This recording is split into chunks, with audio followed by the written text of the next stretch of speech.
Imaginez, elle était en direct sur Facebook, jurant de tuer sa rivale. Les spectateurs regardaient, choqués, pendant que la tension montait. Mais personne ne s'attendait à ce qui allait se passer. Ce n'était pas elle qui allait frapper en premier, et cette nuit allait finir par lui coûter la vie. Montgomery.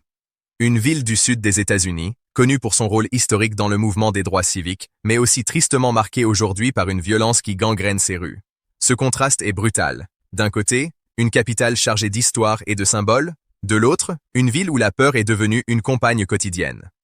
En 2022, Montgomery affiche un chiffre glaçant, un taux d'homicide de 14,6 pour 100 000 habitants. Pour comprendre ce que ça signifie, il faut comparer. Ce n'est pas simplement un nombre dans une statistique, c'est l'équivalent de dizaines de vies perdues chaque année dans une ville qui ne compte même pas 200 000 habitants. Autrement dit, chaque quartier, chaque rue peut être touchée. C'est une réalité que les habitants connaissent trop bien. Un différend banal, une querelle d'amour, ou même un simple regard de travers peut dégénérer en violence mortelle. Et dans ce climat déjà tendu, il suffit d'une étincelle pour mettre le feu aux poudres. Les réseaux sociaux, omniprésents, sont devenus un champ de bataille parallèle. Ici, les mots peuvent tuer presque aussi sûrement que les armes. Les insultes, les menaces ou les provocations se répandent à la vitesse de la lumière, amplifiées par des spectateurs qui, parfois, rient, sans comprendre qu'ils alimentent une tragédie en marche. C'est dans ce décor que commence notre histoire. Une ville marquée par la méfiance, des habitants qui savent que les disputes ne se règlent pas toujours avec des mots, et un climat où la frontière entre le virtuel et le réel se brouille dangereusement. Montgomery n'est pas seulement le cadre de ce drame, elle en est l'un des acteurs silencieux. Au cœur de cette tragédie, deux femmes. Deux destins qui se croisent, se mêlent, et finissent par s'entrechoquer avec une violence inimaginable. D'un côté, Erica Harris, 32 ans, une mère, une femme qui, comme beaucoup d'autres à Montgomery, jonglait entre ses responsabilités familiales et les tensions de son entourage. De l'autre, Katina Davis, connue de tous sous le surnom de Kina. Elle aussi portait ses propres fardeaux, ses propres blessures, mais surtout une rancune qui ne cessait de grandir. Ce qui est frappant dans cette histoire, c'est que les deux femmes ne sont pas de parfaites étrangères. Elles se connaissent depuis l'adolescence. Elles ont grandi dans le même environnement, partagé des amis communs, et leurs familles sont liées par des relations complexes. L'un des fils d'Erica, par exemple, est cousin du compagnon de Kina. Autrement dit, leur vie était tissée ensemble bien avant que le conflit n'explose. Mais derrière ces liens familiaux et communautaires se cachait une tension ancienne. Une vieille rancune, née d'une histoire de cœur. Au centre du drame, un homme. Le père de l'enfant de Kina, un homme avec qui Erica aurait, selon certaines rumeurs, eu une proximité. Une proximité qui, dans ce contexte de jalousie, de méfiance et de rivalité, a suffi à envenimer la relation. Ce genre de querelle peut sembler banal vu de l'extérieur. Une dispute autour d'un homme, une fierté blessée.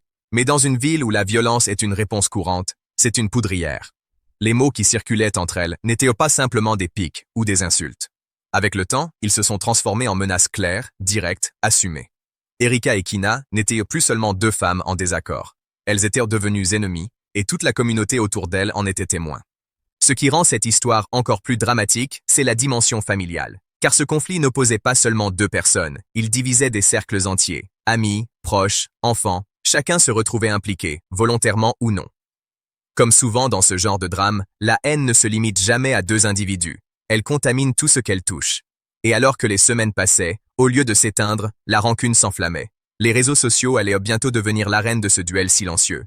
Erica, décidée à montrer sa force, choisit de rendre public ce qui aurait pu rester un conflit privé. Et ce choix allait tout changer. La vidéo qui change tout. C'est un geste simple, presque banal aujourd'hui. Prendre son téléphone, appuyer sur Live et parler devant des spectateurs invisibles. Mais ce soir-là, pour Erica Harris, ce geste allait transformer une querelle en drame. Assise chez elle, téléphone à la main, Erica décide de s'adresser directement à son ennemi. Elle ne cherche pas la discrétion. Au contraire, elle choisit la lumière, le public, les témoins numériques. Dans cette vidéo en direct, elle prononce des mots que tout le monde va entendre. Des menaces claires, assumées, répétées. Elle ne laisse aucune place à l'interprétation. Elle dit qu'elle est armée. Elle dit que si Kina Davis ose l'approcher, elle n'hésitera pas à tirer. Et elle insiste. Pas une phrase lâchée sous le coup de la colère, pas un murmure, mais un discours frontal, lancé au grand jour. Les spectateurs, eux, réagissent comme le fait souvent Internet. Certains prennent ça à la légère, d'autres rient. Quelques-uns s'inquiètent, mais personne ne mesure vraiment le poids de ces paroles. Dans le monde virtuel, une menace paraît parfois moins réelle, comme si les écrans amortissaient la gravité. Mais pour Kina, cette vidéo n'est pas un simple spectacle. C'est un avertissement, une déclaration de guerre. Et ce qui rend l'histoire encore plus lourde, c'est le temps qui passe. Cette vidéo ne reste pas un coup de colère vite oublié. Non, elle demeure. Elle circule. Elle est commentée, partagée, évoquée dans les conversations. Jour après jour, elle rappelle à tout le monde qu'Erika a juré de passer à l'acte. 30 jours. 30 longs jours où ces menaces restent en suspens, comme une ombre au-dessus de la vie de Kina. 30 jours où chacun se demande « Est-ce que ça va vraiment arriver ?» Ce délai transforme tout. Car plus les jours passent, plus l'idée s'installe que l'affrontement est inévitable. Les amis, les proches, les spectateurs du live, tous savent que quelque chose couve. Mais personne n'arrête la machine, personne ne tend la main pour calmer les choses. Au contraire, certains attisent les braises, en plaisantant, en commentant, en rappelant les paroles d'Erika. La vidéo devient une prophétie. Une menace écrite noir sur blanc dans la mémoire numérique. Et tout le monde le sait, si les deux femmes se croisent, ce direct ne sera pas oublié. C'est là que se dessine la tragédie. Car dans un monde où les réseaux sociaux amplifient chaque mot, chaque provocation, ce qui aurait pu rester une querelle privée devient une bombe à retardement. Et lorsque l'explosion arrivera, personne ne pourra dire qu'il n'avait pas été prévenu. La nuit du 1er mai 2022 aurait pu être une soirée ordinaire. Pour beaucoup, c'était l'occasion de sortir, de se détendre, de danser et de se changer les idées. Pour Kina Davis et son compagnon, c'était justement cela. Un moment de liberté, une sortie au club après une longue semaine. Ils arrivent à moto, confiants, sans se douter que cette nuit marquerait un tournant irréversible dans leur vie. Une amie de Kina, Britney, est là aussi. Elle prend une photo pour immortaliser l'instant. Une photo comme on en poste des centaines chaque jour, sans savoir qu'elle deviendra l'un des derniers souvenirs avant le chaos. À l'intérieur du club, l'ambiance est électrique, mais pas seulement à cause de la musique. Erika Ries est présente. Elle semble agitée, nerveuse. Elle tourne, pousse des gens, cherche quelqu'un du regard. Les témoins décrivent une femme tendue, comme une lionne en cage prête à bondir. Ceux qui la connaissent savent qu'elle n'a pas oublié ce qu'elle a dit en direct quelques semaines plus tôt. À ce moment-là, Britney perçoit quelque chose d'inquiétant. Elle entend des mots qui glacent le sang. Erika répète qu'elle attend Kina, qu'elle veut tirer quand celle-ci sortira. Ces menaces ne sont pas des murmures. Elles sont entendues, partagées, commentées sur place. Certains rient, comme si tout cela n'était qu'un mauvais spectacle. Mais Britney, elle, comprend le danger. Elle sait que ce n'est pas un jeu. Inquiète, elle décide d'agir. Elle s'approche de Kina, lui parle, lui conseille de rester vigilante. Très vite, plusieurs personnes se rassemblent pour l'escorter, comme si elle pressentait que la sortie allait être un moment critique. L'atmosphère change. Derrière la musique et les éclats de rire, une tension sourde s'installe. Chaque regard, chaque mouvement semble chargé de menaces. Dehors, la situation atteint son point de rupture. Erika, décidée à en finir, se tient prête. Elle appelle des gens autour d'elle, comme si elle voulait que l'affrontement soit public, que personne ne puisse ignorer ce qui va se passer. Elle ne cache pas ses intentions. Pour elle, le face-à-face est inévitable. Kina et son compagnon approchent de la sortie, entourés de leurs proches. Le cœur de Britney bat la chamade. Elle sait qu'en franchissant cette porte, ils entreront dans la zone de danger. Et dans ces instants suspendus, le club entier semble retenir son souffle. L'étincelle est prête à embraser la nuit. Quelques pas séparent encore les deux femmes. La menace en ligne, répétée pendant des semaines, est sur le point de devenir réalité. La tension avait atteint son sommet. Il suffisait d'une étincelle pour que la tragédie éclate. Cette étincelle, c'est la sortie du club. Alors que Kina Davis et son compagnon franchissent les portes, l'air devient plus lourd, presque irrespirable. Tous savent que Erika Ries est dehors, et que ces menaces résonnent encore dans la tête de ceux qui les ont entendues. Les secondes qui suivent semblent irréelles. Erika interpelle la foule, appelle les gens à sortir, comme si elle voulait que le règlement de compte se déroule sous les yeux de tous. Elle n'agit pas dans l'ombre, mais au grand jour, comme pour prouver qu'elle ne recule pas. Ses paroles résonnent. C'est un défi, une provocation directe. Britney, l'amie de Kina, sent le danger imminent. Elle crie, elle alerte. Elle a une arme! Son instinct lui hurle que la confrontation va basculer dans le sang. Mais à ce moment précis, il est déjà trop tard. Tout s'enchaîne en un éclair. Des éclats de voix, des mouvements brusques, puis le son sec et brutal qui fend la nuit. Un coup de feu, puis un autre. Le chaos. Les gens hurlent, courent dans tous les sens. Certains se jettent au sol, d'autres fuient, sans même savoir où aller. Quand le silence retombe enfin, le bilan est terrible. Erika Ries gît au sol, touchée mortellement. Son corps inerte devient le symbole tragique de cette haine qui a grandi, nourrie par les réseaux, amplifiée par l'orgueil et la rancune. Mais elle n'est pas la seule victime. Deux autres personnes, innocentes, sont également blessées par les tirs. Des vies bouleversées en quelques secondes, des familles qui porteront à jamais les cicatrices de cette nuit. Et, au-delà de ces victimes directes, ce sont aussi les enfants qui sont frappés de plein fouet. Les enfants d'Erika perdent leur mère. Les enfants de Kina voient leur propre avenir s'assombrir, menacés par la perspective d'un procès et d'une condamnation. En une poignée de secondes, 30 jours de menaces virtuelles se sont matérialisés dans la réalité. Une querelle en ligne est devenue un homicide. Un live est devenu une tombe. Ce qui rend cette scène encore plus choquante, c'est sa brutalité. Tout le monde savait que cela pouvait arriver, mais personne n'a su, ou voulu, arrêter la spirale. Ce qui n'était au départ qu'un conflit personnel s'est transformé en drame collectif, sous les yeux d'une communauté impuissante. Et désormais, une question plane. Qui doit porter la responsabilité de ce tir fatal? Erika, qui avait annoncé la couleur depuis le début, ou Kina, qui a tiré pour ne pas mourir à son tour? Après le chaos de cette nuit sanglante, la police n'a pas tardé à intervenir. Les sirènes, les gyrophares, les rubans jaunes entourant la scène, tout indiquait qu'un drame majeur venait de se jouer. Très vite, les enquêteurs identifient un nom, Katina Kina Davis. C'est elle que les témoins désignent comme celle qui a tiré. Et face à l'évidence, Kina ne fuit pas. Elle prend une décision qui surprend certains. Elle se rend d'elle-même aux autorités.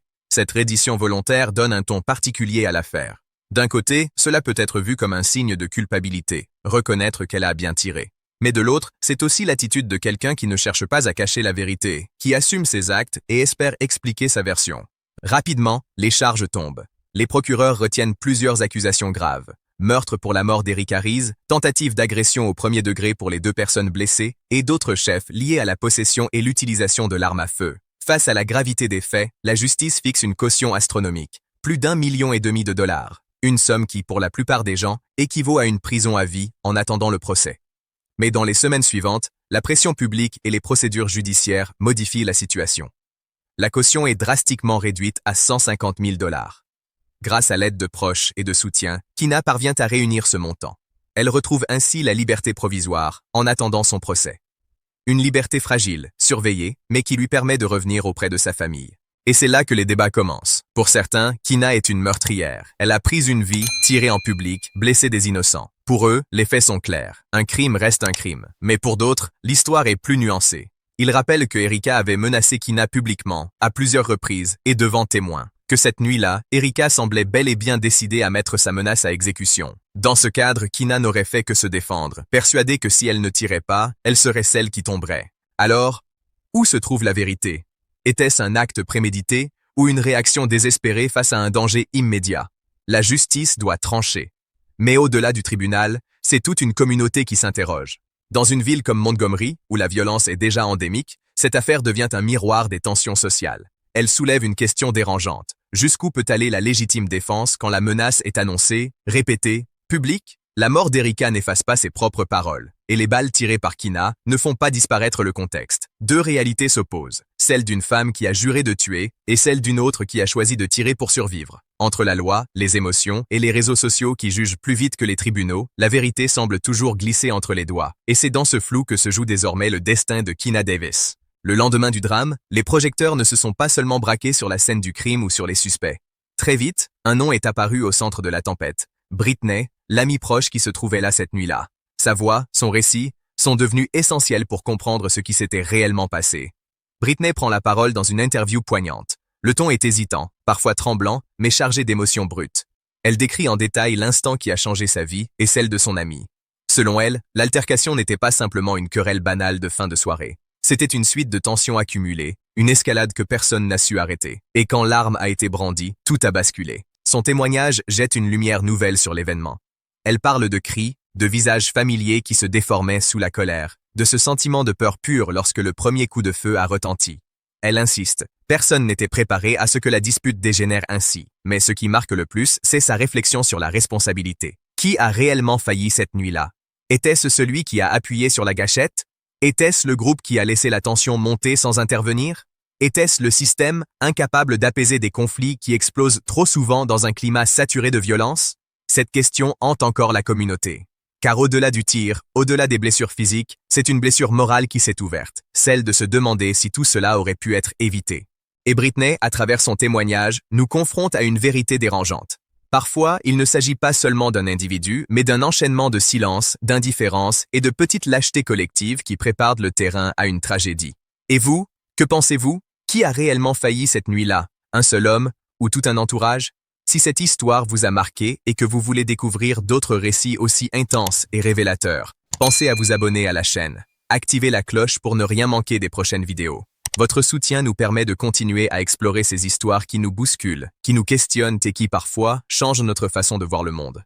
Merci d'être là et à très vite pour une nouvelle enquête.